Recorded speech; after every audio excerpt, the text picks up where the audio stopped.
of all, congratulations to Gervonta Davis. You fought a hell of a fight. My hat's off to you. You had a great game plan, beautiful body shot. Ryan Garcia, we are proud of you. The world is proud of you. You made this fight happen. You wanted this fight, and I'm sure a lot of fighters will learn from you that you're daring to be great. But I do want to clarify why Bernard Hopkins and I weren't at the post-fight press conference.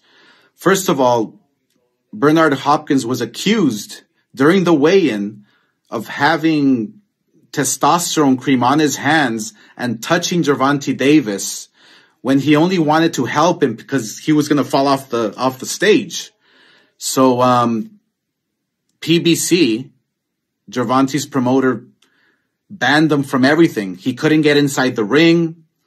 He couldn't do anything during the promotion. And so as for myself, my security team told me, boss, we got to get the fuck out of here because I received death threats. You guys don't know this. I received death threats throughout the whole week, and they just said it was simply too dangerous, so we got out of there.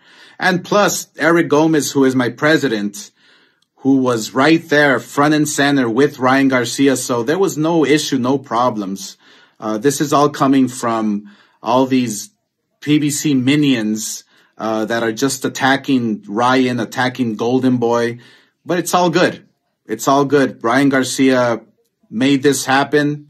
Tank made this happen. We had a great fight. The best man won. My hat's off to you. And again, Tank Davis, you're a great fighter. Ryan Garcia, I have your back. Bernard has your back. We're with you 1,000%. And you will be back stronger than ever, better than ever. Guaranteed. What's up? It's your boy Carcino here, and let's talk about it. Many people saw that Oscar De La Hoya broke his silence and came out and started speaking about the incident of what happened. Let me let you in on some things that you don't know that I'm privy to about the situation and why they felt like they couldn't trust Bernard Hopkins and something that he might do.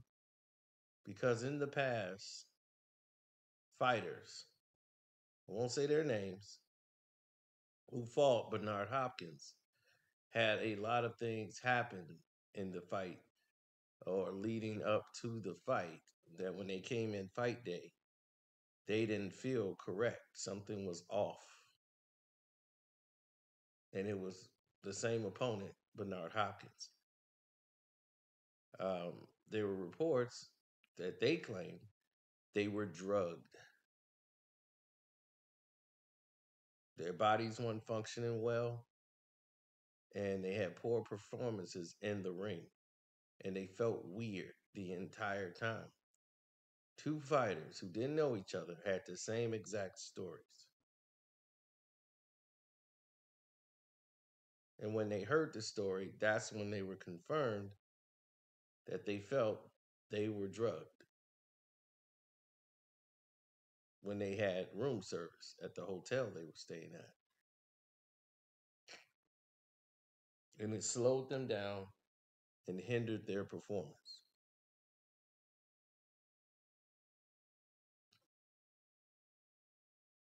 There's been many allegations about Golden Boy Promotions. Whenever it was a Bernard Hopkins fight for Golden Boy, there was always some weird activity happening, whether it was with testing and what have you.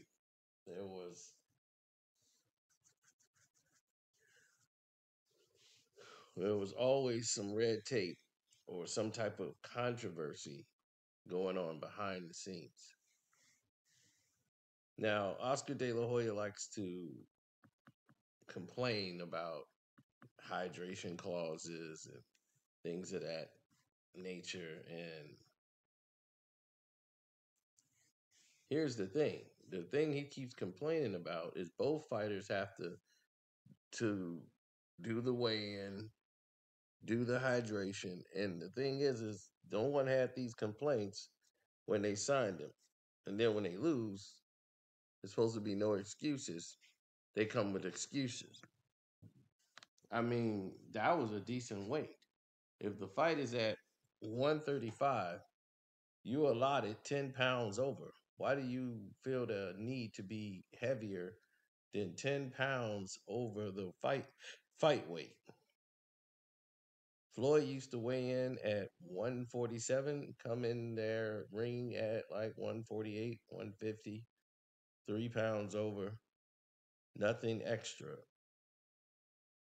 You would never see Floyd 10 pounds, 15 pounds bigger than his weight class that he weighed in at.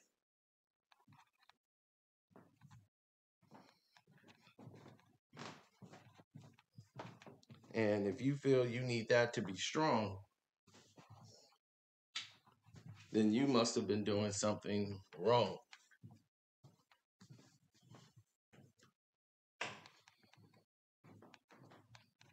It's funny. Once he gets knocked out, all of a sudden, he didn't feel right. He didn't look like he was weight drained. He didn't look sluggish. He looked like someone who was competing. He looked like someone who wanted to be champion until he just ran into a more skilled fighter. But Oscar De La Hoya agreed to all of these same terms when he fought Manny Pacquiao. Except for they kept it hush-hush. And that happened to be his last professional fight.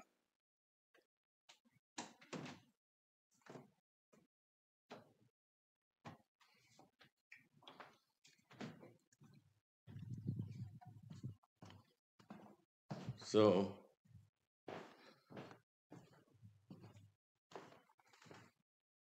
well, Oscar was always known as the guy that couldn't win the big one. All of Oscar De La Hoya losses were in his biggest moments. The biggest win Oscar De La Hoya got is against Fernando Vargas. That's it. The Pernell Whitaker fight was a robbery. Ike Corte, that was clearly Ike Corte's fight. Everybody had him losing, even HBO. And he's the face of it. They had him losing. And the Trinidad fight, he lost that. Shane Mosley lost that fight.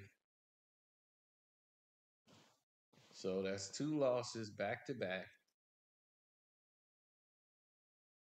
Then he loses to Shane again. I mean, every big fight he lost. Bernard Hopkins, big fight, middleweight championship. He loses that. He gets knocked out.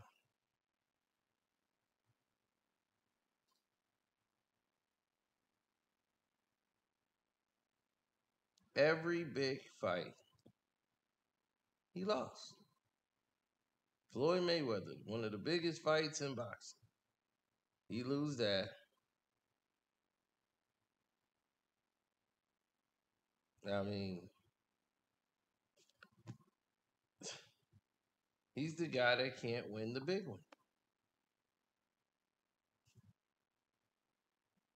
That was always his career. They'll get him on the stage, get him to the moment, and he just became a guy that other people could fight and make money off of. That's it.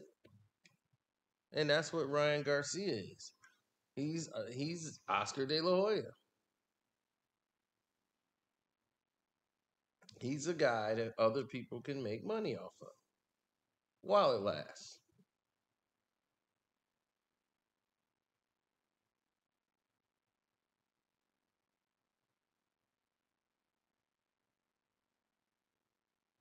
Well, Ryan Garcia will never be an elite fighter. It's too late because he doesn't have the discipline. He doesn't have the patience. So if you don't have the discipline, you don't have the patience to do this, you're not gonna make it. It's not in the cards for you. You gotta have to go do something else, man. This is not designed for you.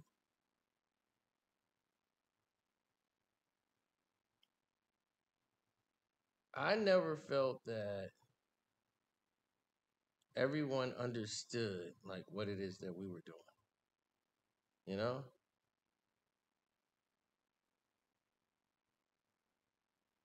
I never felt that in boxing people really understood what people were doing. Um, they don't like Bernard Hopkins touching anybody because they don't want him. They don't like Bernard at PBC. Bernard is not a very liked guy. In other words, so for him, I can see them saying, "Hey, watch that dude. He's shifty. Why wouldn't you?"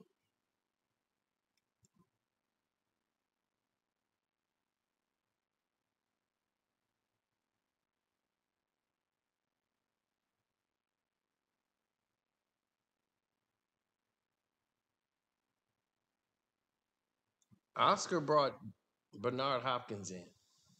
It's been a lot of shiftiness and weirdness amongst those people. It's can't trust none they do.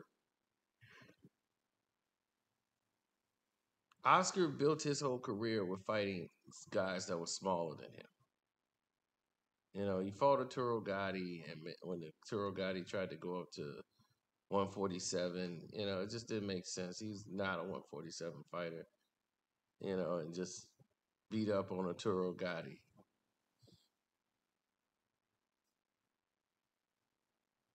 Gotti caught him with some shots too, got his attention.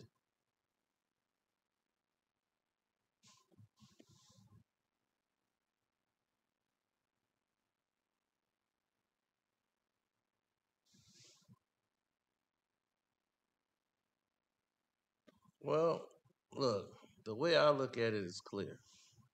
Uh, when you know people in this game, you know people that's dedicated to working hard, grinding out, and doing it the right way. It is what it is. Now, y'all asked me a few boxing questions. You say, who do I think Tank should fight next? Let me answer that question. Tank should fight Tank Davis, that is. He should be fighting uh, the winner of Devin Haney and Lomachenko. I mean, if that's what he wants, 135 is pretty much a done deal. But I don't know how many more of these tune-up fights, because even though they're saying Tank is the face of boxing, he's making the most noise because he's having fights. Terrence Crawford been held hostage, and his career is on hold because he's not signing with Al Haven and PBC. He wants to stay independent. And, PBC is like, no, we're going to just keep fighting in house and force Terrence Crawford to have to sign with us. Because we got all the people that, the world want to see him fight.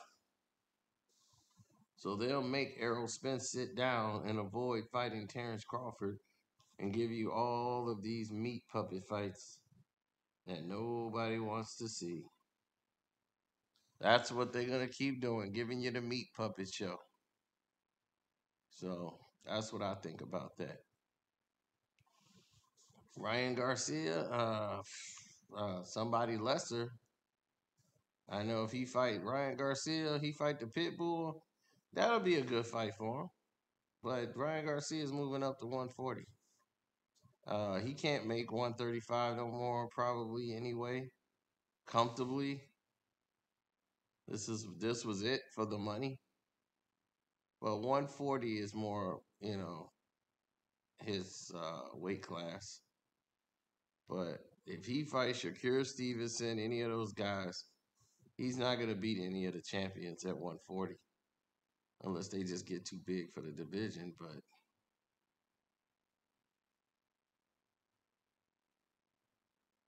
No. Was it a real punch? Of course, it's a real punch.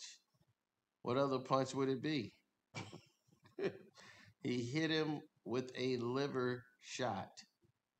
There's no getting up from that. He got caught in the liver. He went down. That was it.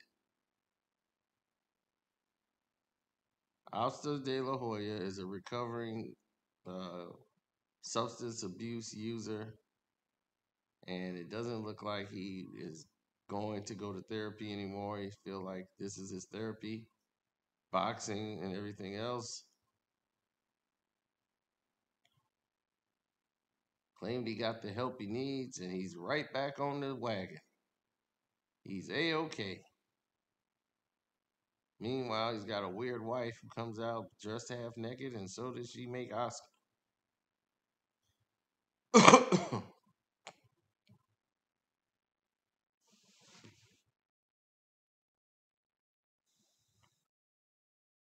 Well, you know, it is what it is. All I can tell you is that boxing is all about superstitions and traditions and rhythm and staying current to whatever arrangement you had before. And if you feel that gives you luck next to baseball, man, superstition runs heavy. No, Tank had just got way too much experience. That's why I said Ryan Garcia would never be a world class fighter. He would never be a world class fighter because he doesn't possess the patience in a ring, and he doesn't know how to relax. He fights like he got a tight fist, like he just got a ball fist and he's mad at the world or something, and he's swinging for the fists. That's not the type of fighter you want, or you fighting the right way. Well, we never really see him boxing train, do we? We normally see him in a highlight reel. They'll show him train for 5 seconds, then boom, they jump up to a whole nother training session. So, anyway, I want to say thank y'all for listening. Don't forget to subscribe, like the button thing says. Hit that notification bell. And I'm out. Shouts out to Kwame Brown, Bust Life, Queen Regina, Damn D. And my Patreon is Carcino for Life. Of course, you guys all know that. You guys keep the show cracking. And I'm out.